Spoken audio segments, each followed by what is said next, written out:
खूब जोर से आनी चाहिए। मेरी आवाज जितनी बुलंद हो उससे 3 गुना बुलंद इसकी आवाज हो।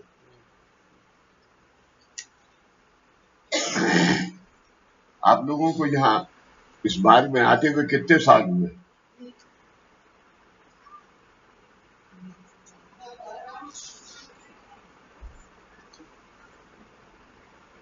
बोलो तो भाई। हाँ तो अरे 24 मत कहो, 15 तो कहो ना। 7 तो हुए सब तो।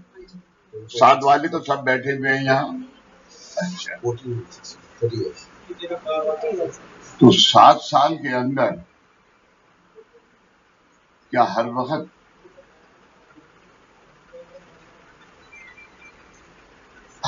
वही हुआ जो तुमने चाहा? और क्या वो हो सकता है जो तुम चाहो?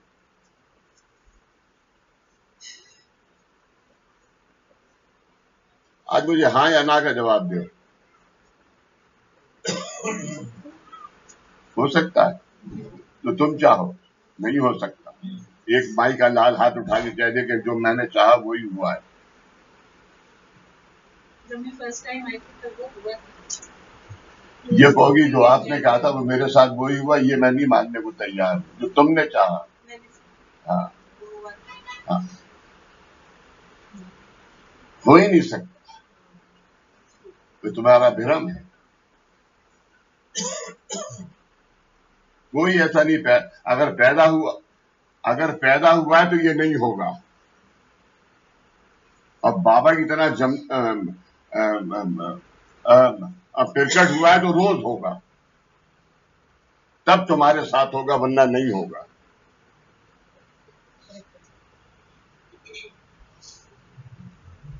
अब तुम ये जरूर लिख लो जो मैंने कहा। हाँ, और विचार करना इसके ऊपर। अभी अरे भाई, कामकाज की किताबें खत्म हो गई हैं।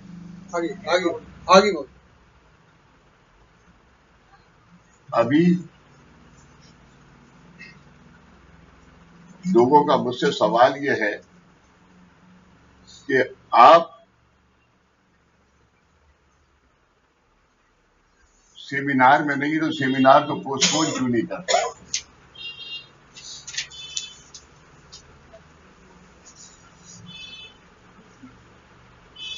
अब मेरे 3 सवाल है, मुझे जवाब दो। साइकिल अध्यास संस्था किसकी है?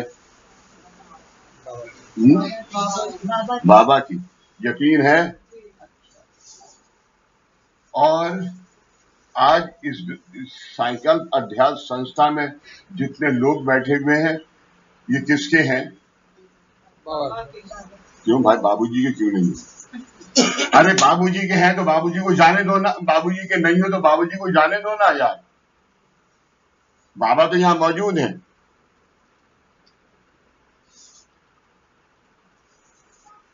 बाबा की मौजूदगी बाबूजी ने सुना है। बाबूजी की। हाँ, तो क्यों देखना है? क्योंकि तुम आर्मी के आदमी हो ना, गोली चलाना जानते हो, तुम्हें और दूसरा काम नहीं आता। अगर कभी किसी माई के लाल ने, इतने लोग बैठे हुए हैं, ये कहा कि बाबूजी आपकी शक्ल में बाबा दिख रहा है? किसने कहा? नहीं। तुम तो मिस्कीन हो। मिस्कीन का हिंदी में मतलब कहते हैं चुप चुप चुप चुप बोलना।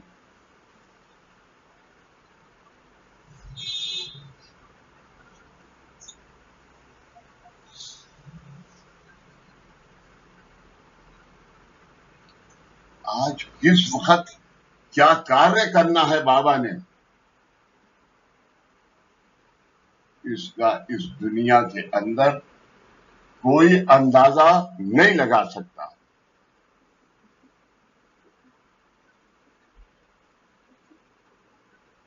कोई अंदाजा नहीं लगा सकता। अगर मैं यहाँ इस सेमिनार के अंदर, और आपको क्या बताइए कि मेरे साथ में बाबा की का प्लानिंग क्या है?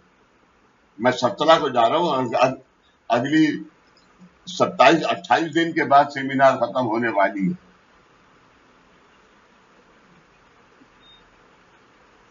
सुनना चाहते हो मेरे मुंह से? कल डॉक्टर साहब का मेरे पास फोन आ गया और उनसे बात हो रही थी तो उन्होंने ये कहा कि देखो भाई, मैंने कहा कि मुझे ये बता दो कि मैं कई दिन पहले जो मैं ब्लड थिनर की दवाई लेता हूं ये मैं कब बंद करूं। उन्होंने कहा कि ये हम नहीं कह सकते, कि आप उसे ऐसे नहीं कह सकते, हमें टेस्ट करना पड़ेगा। हम टेस्ट करके आपको ये बताएंगे कि हमें ब्लड थिनर की दवाई चाहिए। 2 दिन भी हम बंद कर सकते हैं और 5 दिन भी बंद कर सकते हैं। तो 5 दिन के बाद भी ऑपरेशन हो सकता है और दूसरे दिन भी ऑपरेशन हो सकता है। हमें ईसीजी करना होगा, हमें इको करना होगा, हमें पूरी ब्लड की रिपोर्ट लेनी होगी, तब हम ये बता सकते हैं कि हमें क्या दिन। और हमें दूसरा, हमें ये खोलने के बाद,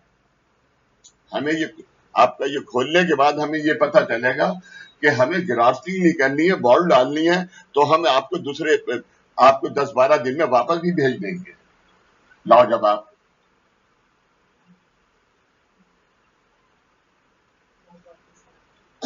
अब तुम्हें क्या करना चाहिए? नमस्कार। क्या करना चाहिए? क्या प्रार्थना? क्या करोगे? बोलो ना, सादा कोई कामकाज करते हो? बाबा से दुआ मांगेंगे, आप जल्दी ठीक हो जाए।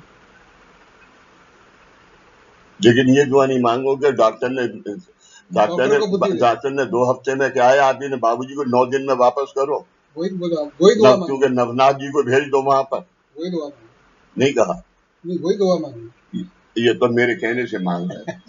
हनुमान जी से प्रार्थना की। तुमने क्या सीखा इतने दिनों में? तुमने क्या मांगी? हम तो रोज मांगते बाबूजी।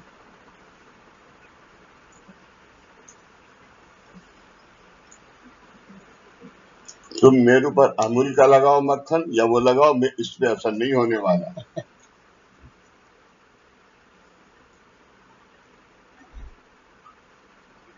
और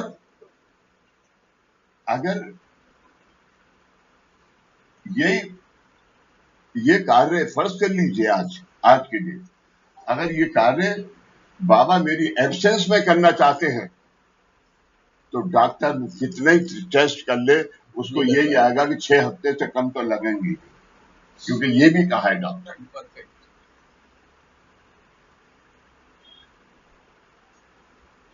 तो भाई मैं इसका विचार क्यों करूं? मैं मालिक पे छोड़ दूं ना। क्यों छोड़ दूं? मालिक ने मुझसे क्या, जाओ ऑपरेशन कराओ। करने वाले भी वही है, कराने वाले भी वही है। करने वाले भी वही है, कराने वाले भी वही है। जो करना है वो करवा के देंगे। ये काम मान रहा है, ये काम मान रहा है। यही तो मैं कहना चाहता हूं कि वो करने वाले हैं, उनकी क्या प्लानिंग है ये नहीं पता होती। आज आपको मैं, बाबा क्या कहते थे? बाबा क्या कहते थे?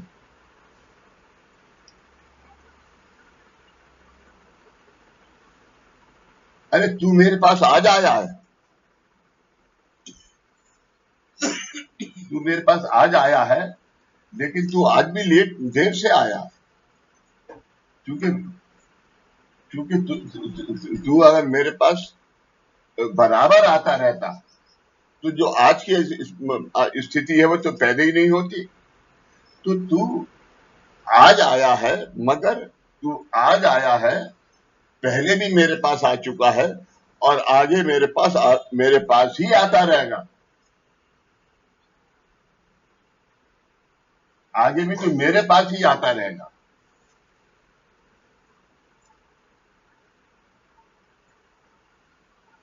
ये बाबा का कहना है। जब बाबा धरती पे थे तो जब बाबा धरती पे थे तो उस वक्त बाबा ने क्या लोगों के साथ में क्या नहीं किया, लेकिन क्या लोगों ने बाबा को कम गालियां दी? तुमने पिक्चर देखी है, लेकिन अभी तो साक्षात लोग, अभी तो वो परिवार जिंदा है इस वक्त तक, यानी मालसापति के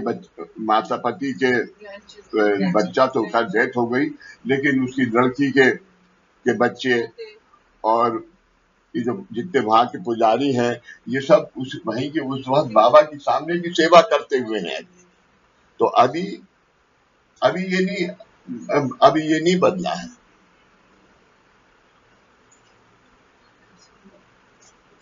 अभी ये अवस्था बदली नहीं है।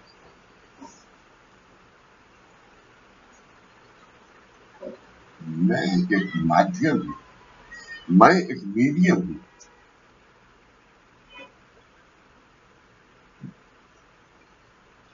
मुझे टेलीफोन आया कि हम मिसेज वर्मा तुम्हारे साथ जा रही है, हम होटल में ठहरेंगे। तो मैंने कहा नहीं, मिसेज वर्मा मेरे लिए साथ एक हफ्ते के लिए जा रही है, तो हम वही संस्था में ठहरेंगे, वरना हम नीचे भी अब ठहर सकते हैं। अरे वो ये इतना सब कुछ करते हैं कि हम नीचे भी ठहर सकते हैं, लेकिन हम ये सेमिनार नहीं पोस्टपोन कर सकते। अब इस सेमिनार में, एक दिन की सेमिनार में कभी आज तक हुई नहीं, एक दिन की लेकिन एक ही दिन की सेमिनार में क्या शक्ति है, क्या चीज यहां स्थापित करनी है, इसका तुम्हें क्या पता।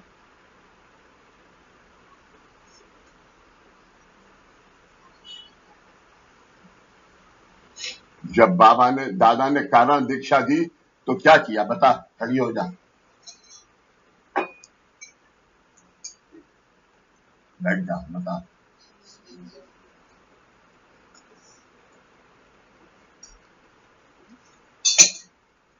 वो शक्ति इतनी प्रखर थी कि अगर दादा हमारे साथ में वहां होते बत्ती शिराना में, तो हम सब मर गए होते, हार्ट फेल हो जाता।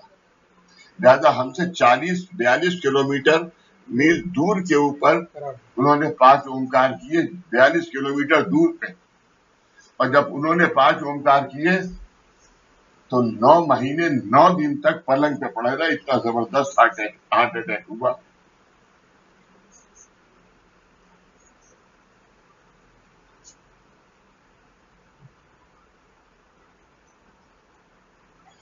नौ महीने 9 दिन पलंग पे पड़े रहे, बिल्कुल सेंसलेस बॉडी।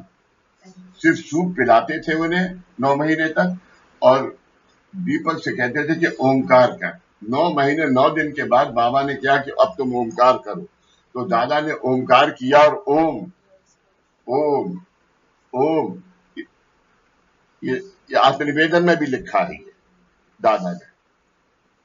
ओम करके और दादा स्वस्थ हो गए।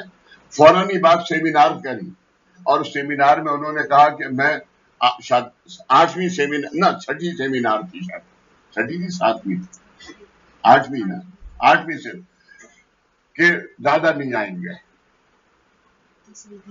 अब लोगों ने क्या कि हम कैसे नहीं आए, दादा नहीं आए तो हम क्या करेंगे जाके। और क्या कि आज जितने साधक मैंने बनाए हैं, वो साधक देखता हूं क्या बोलते हैं, लेकिन वो साधक क्या बोलते हैं, उनके मन में क्या है, पब्लिक के मन में क्या है, ये मैं पूना में मैं बैठ के देखूंगा।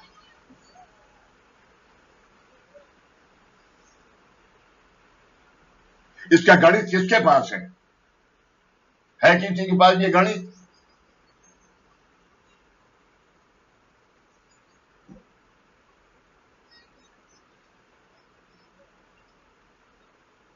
और तीसरे दिन, ये भी इसमें लिखा हुआ है, तीसरे दिन क्या कहते हैं, सबने मना किया कि दादा उनका मुझे गोवा जाना है, मुझे सेमिनार लेनी है। सबने कहा दादा, डॉक्टर ने कहा दादा आप नहीं जा सकते गोवा, आपके हार्ट की। उन्होंने कहा कि मेरे मालिक ने कह दिया तुम जाओ तो मैं जाऊंगा, और पहुंच गए वहां। ये तो हमारे आंखों देखी बात है। अरे दादा आ गए, अरे दादा आ गए। हाँ बोलो। दादा की बड़ी लड़की, जिसकी शादी मुसलमान से हुई है, बड़ी लड़की पद्मा, पद्मा ही नाम है उसका, हाँ, पद्मा, पद्मा के सुसर दादा से ये कहने आए कि दादा मैंने आज तक आपसे कुछ नहीं मांगा है, एक भीख मांगने आया हूं। बोले दादा बोले अरे आप मेरी लड़की के सुसर है, आप मुझसे भीख क्यों मांग रहे हैं? तो क्या भीख मांग रहे हैं आप मुझसे, क्यों कह रहे हैं ऐसा? दादा आप दुआ मत जाओ। सब डॉक्टर, तो उन्होंने कहा कि भाई ये सवाल मुझसे मत करो, ये मुझे मत करो, क्योंकि मैं दुनिया, तुम मुझसे कहोगे मैं जहर खा लूं, अभी अपना कत्ल कर लूं, मैं कर लूंगा, लेकिन मैं ये नहीं कर सकता। बाबा का हुक्म है जाओ और बाई कार जाओ, तो मुझे जाना है।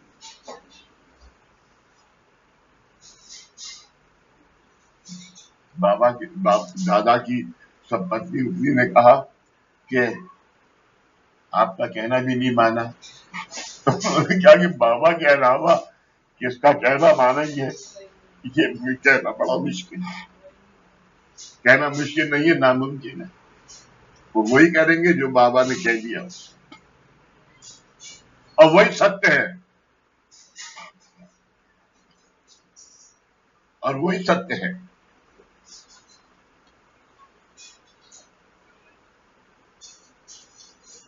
वही सत्य है। लिहाजा दादा गए, और दादा ने 5 दिन की सेमिनार हुई। कितने 12, 7 और 5, 12, 7 दिन दादा ने सेमिनार की। उस बार शक्तिपीठ का एक प्रतीक है, वो सब वहां की लेडीज ने सब प्रतीक बनाया, और वह प्रतीक वहां पर है, और सेमिनार हुई, और दादा ठीक।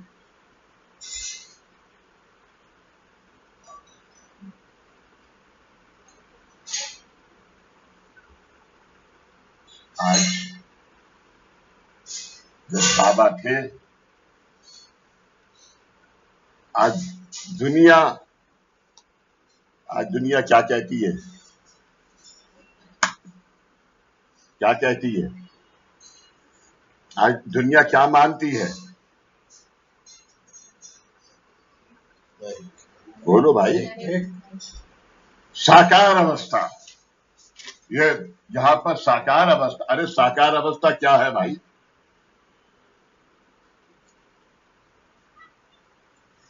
आज साकार अवस्था की क्या प्रतीति है?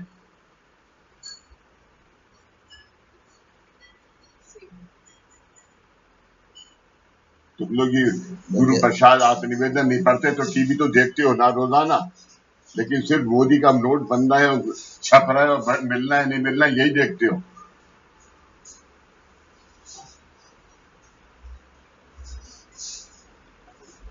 रामनवमी के दिन 53 करोड़ 56 लाख रुपए शिरडी के अंदर दक्षिणा आई है। ये टीवी के ऊपर मैंने 53 करोड़ 56 लाख। पेपर में भी आया। पेपर, अरे कमबख्तो किसको दे रहा हो तुम? ये है साकार अवस्था। लेकिन ये कब हुई? 100 साल के बाद ये अवस्था प्राप्त हुई।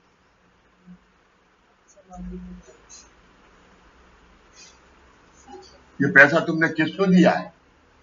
क्या बाबा ने मांगा तुमसे? जब बाबा थे तो 1.25 रुपया मांगते थे, और वो 1.25 रुपया टिक्कू को दिया करते थे। कितने घंटे हैं तेरे पास? डिब्बी में डाले हुए, गिनती नहीं की। तो ऐसी साकार अवस्था है ये। लेकिन ना इसे किसी ने निराकार माना, ना साकार माना। इन सूफियों ने क्या कहा, चिश्ती साहब ने क्या कहा है कि हमें परमात्मा ने वो सब दिया है, हमें परमात्मा ने वो सब दिया है जो इस दुनिया को, यानी ये लोग परलोक और स्वर्ग लोक को जरूरत है, वो हमारे पास सब, इतनी हमारी ताकत है। अगर हम दोनों पैर मिला के रख दे धरती में, तो धरती फट जाएगी, इतनी हमारी ताकत है। मगर जब ये सब धरती पे थे तो कोई नहीं मानता था। धरती पे जब थे तो ये कोई नहीं मानता, तो सब बाबा को चोर डकैत और ये सब कहते रहते।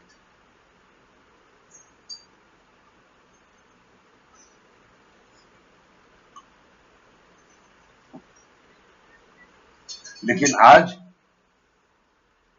दुनिया सर फोड़ती है जाके वहां।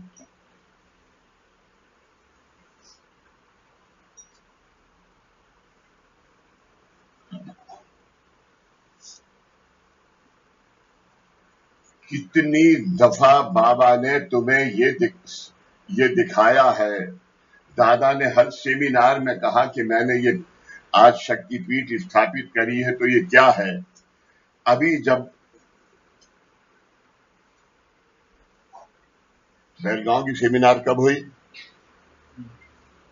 2014 जनवरी में।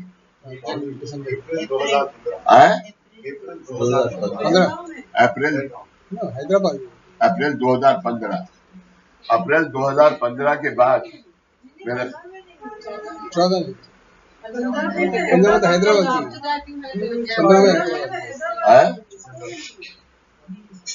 कोई बेलगांव फिर हैदराबाद फिर 14 में हुई है, 15 में हैदराबाद। हैदराबाद के नवंबर में, नवंबर में हुई थी और अप्रैल में बेलगांव में हुई थी। अप्रैल में बेलगांव में हुई। पिछले संडे को अप्रैल तो मुझे याद है, मुझे ये 2015 जी पिछले संडे को बराबर 2 साल हो। तो वहां जब ये सेमिनार हुई, और उस सेमिनार की उसी साल 2014 में 24 दिसंबर को बेलगांव वाले सब यहाँ आए। जी बेलगांव वाले यहाँ पर सब आए। उसके बाद हम जयपुर नहीं जाएंगे, यहीं से वापस जाएंगे। लेकिन एक रात को 2 बजे उठ के कल सुबह जयपुर जाना है। सब जल्दी रात को सब इंतजाम किया। जयपुर पहुंचे, वहां पहुंचे, जयपुर आए वापस। जयपुर वापस आए तो खाना वाना खाया, मंदिर देखा। अरे मुझे बुलाया अंदर, मुझे, माया को, विक्की भाई को अंदर बुलाया, अकेला, हम 3, कि तुमने बहुत अच्छी जगह मंदिर बनाया है, तो पता है हम क्यों आए? मच्छिंद्र नाथ साहब ने हमें बुलाया है कि आप यहां तो आके देखिए। वहां पर, जो मैंने आज तक तो मैं नहीं बताया ये बात, मच्छिंद्र नाथ साहब ने बुलाया हमें। वहां बैठ के उन्होंने क्या, तुम्हें पता है तुम्हें क्या करना है?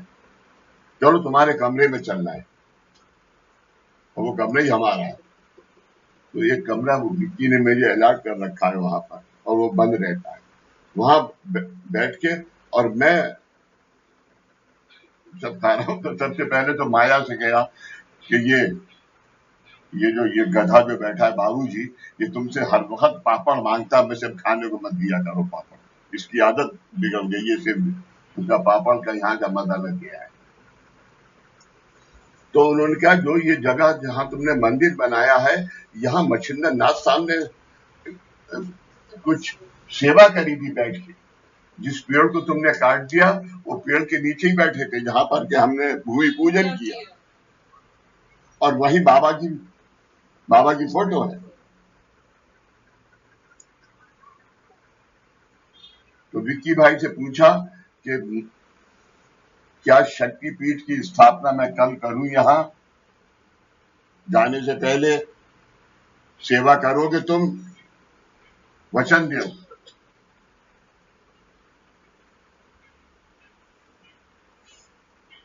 मुझसे क्या तुझे मंजूर है?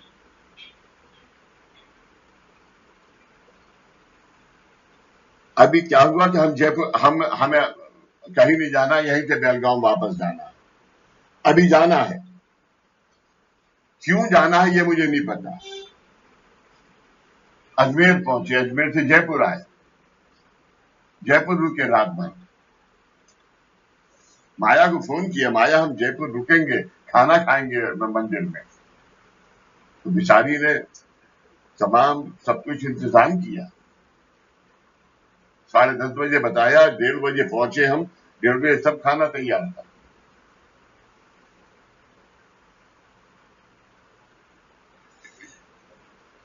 तो अभी यानी इन कौन सी शक्ति का क्या किस वक्त आवाहन होगा, किस वक्त वो शक्ति यहाँ प्रचलित होगी, किस वक्त वो शक्ति यहाँ साकार होगी, वो नहीं पता। और ये विभूति ऐसी है कि ये उच्चार नहीं करते। हाँ, ये करो बस। अगर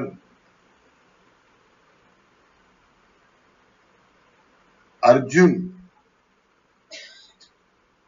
को अगर कृष्ण भगवान ने मजबूर नहीं किया होता तो ये महाभारत होती, लड़ते ही रहते जिंदगी भर तक। आज भी वही अवस्था है, महाभारत है, ये दूसरी महाभारत है।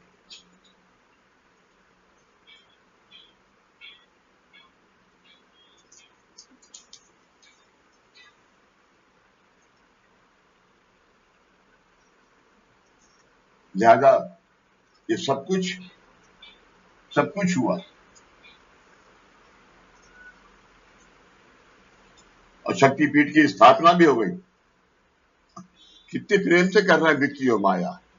और कुछ हो या नहीं हो, लेकिन शक्तिपीठ का अनुष्ठान करने सोमवार को जाते ही जाते।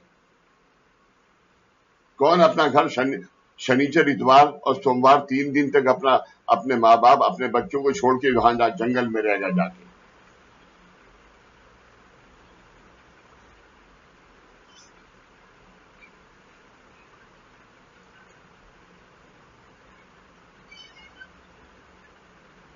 सुबह जरा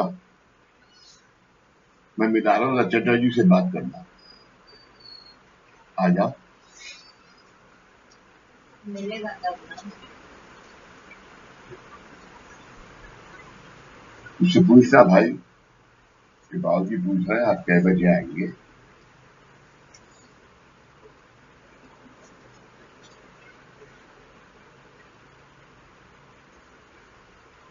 बंद कर दो।